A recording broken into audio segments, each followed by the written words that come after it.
Hi guys, I'm Dr. Chloe Costigan, and I am here to share a quick and easy routine that you can do with your massage gun. We use the Hyperice Hypervolt. This is the one that we use in office. We found that we have really great results with it. We like the options of the 5 different heads too. Today I'm going to be using the rubber one. That's actually my favorite one. Sometimes you will use the ball, but this one I think allows you to be able to kind of like adjust the amount of pressure that you're using, and it's also a little bit more tolerable.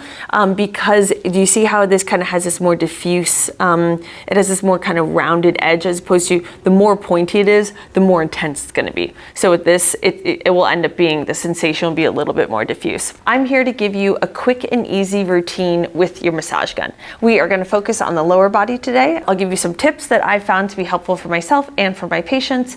I'll give you some parameters in terms of how long to do it, where to do it, things like that. The most important thing is that it's going to be simple, because the best recovery routine is one that you're going to do consistently. Okay, so the whole intention is that this is going to be designed to take only 10 minutes. I'm going to make sure to include the link of all of the considerations for the Hypervolt. This is going to be focusing on just the technique of where you should go through your lower body. If you want a more in-depth look, John and I did a video together where we kind of went through all of these massage gun tips and tricks and how to use the different heads, things like that. Okay, so make sure to check that out. We are going to focus on the quad, the hamstring, the calf, the shin, and the glute. Okay, so an important thing to keep in mind is that you want to stay in one area for long enough. I broke this up into 5 different muscle groups because it's really important that you spend enough time in an area. Okay, we're going to spend 1 to 2 minutes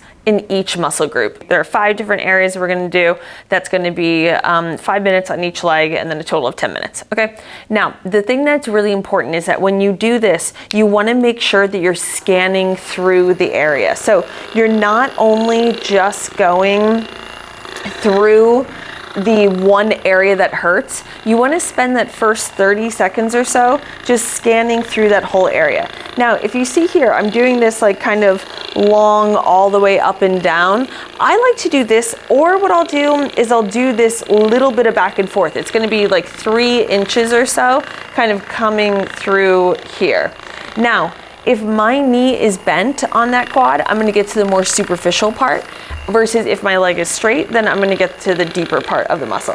So we're just going to spend 1 minute. Now, a little bonus is you want to make sure you get in through this inner thigh. We're going to hit this again once we do the hamstring, but just to say, you want to make sure that you kind of get to that inner thigh. Same thing too, you want to get to this outer part of your quad. A lot of times when people are talking about their IT, or when they think they're talking about their IT band, they're actually talking about their lateral quad, the outer quad. So you want to make sure that you get to that area too. So now we're moving on to the hamstring. Now it's a little bit harder to get to this area, but you can reach it in a few different ways. So I'm going to go through all the way through here. And again, I'm kind of spending that time, that first little bit, focusing on being able to scan through that area.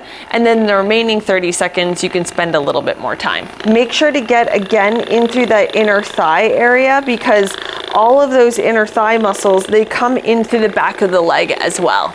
An additional tip for the hamstring is that you can bend and straighten your knee like this as you go through that hamstring. You're going to get a little bit of an active release through there. You can even do that bending and straightening through your quad like this, but your quad's also not in a stretch position when you're in this shape. But the thing though is that you're still going to get the benefit of working through the muscle in an active position. Moving on to the glute. Now, my favorite way to actually do this is in side lying. So I'm coming on my side just like this, and then I'm going to go through this whole glute area, okay? All along here, kind of coming all the way across. So I want to make sure that we get to that whole part of the glute. So you're going to get to where that sacrum is, but you're just not going to go over the bone. You're going to come all along the side. You want to avoid the bone in this area, but you can go all through that muscle. Now, for the calf, You're gonna go all the way through this whole part of the calf. You wanna make sure you get into this outer portion of the calf.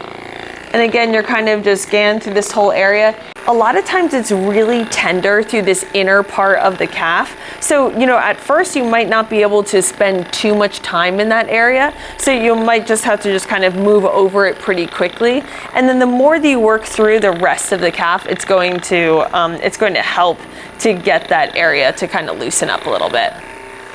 The final area is a place that a lot of times goes unnoticed, just because a lot of times we don't necessarily think of us as having like tightness in the front of our shin, but because of things like walking, for example, certain types of shoes, it can actually get quite tight in through here. Remember, you just want to avoid the bone, but you want to try to go through that whole area. So remember, let's just keep this simple. You're going to do 1 minute per muscle group. You can do up to 2 minutes, but this is designed to not take that long of a period of time. Now, this isn't necessarily covering every single thing that you might need to do, but it's going to be a really good way of quickly kind of hitting all of those areas of the leg. And then after you do that, then you could spend a little bit more time. But the whole idea with this is that it's supposed to be simple and something that you can kind of work into your routine.